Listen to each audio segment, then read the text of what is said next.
देखिए, जहां तक हमने सुना, जो मीडिया में देखा, क्योंकि मैं तो लोकसभा के अंदर नहीं था, जो मीडिया में देखा उसमें तो अनुराग ठाकुर जी ने किसी का नाम नहीं लिया।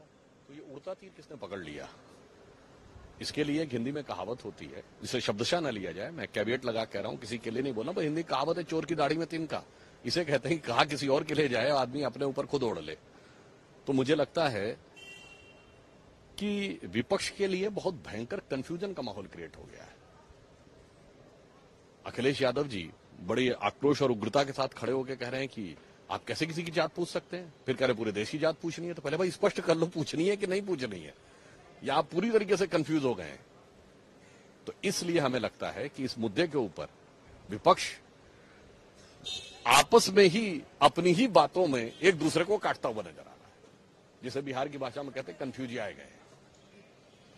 और यहां मैं एक बात और कहना चाहूंगा कि उसके बाद राहुल गांधी जी बहुत ही उग्रता के साथ बोले कि नहीं नहीं, हम तो करवाएंगे। तो करवाइए साहब, कौन रोक रहा है? जिन राज्यों में आप सत्ता में है करवाइए।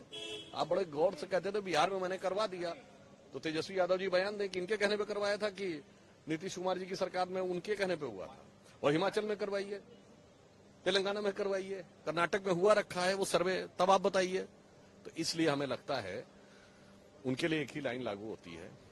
आपके स्वर्गीय पिताजी इसी सदन में खड़े होकर, जो अनुराग जी ने कहा, फ्लोर ऑफ द हाउस पे most likely in the month of September 1990 Mandal commission का विरोध करते हुए उन्होंने साफ साफ कहा कांग्रेस पार्टी जात पात में विश्वास नहीं करती है। और कांग्रेस का नारा है जात पे ना पात पे, मुहर लगेगी हाथ पे। इंदिरा जी की जमाने में कांग्रेस का नारा होता था जात पे ना पात पे, इंदिरा जी की बात पे मुहर लगेगी हाथ पे। और अब राहुल गांधी जी आए हैं जो पुरखों की बात को रख के लात पे और पार्टी ले आए फुटपाथ पे।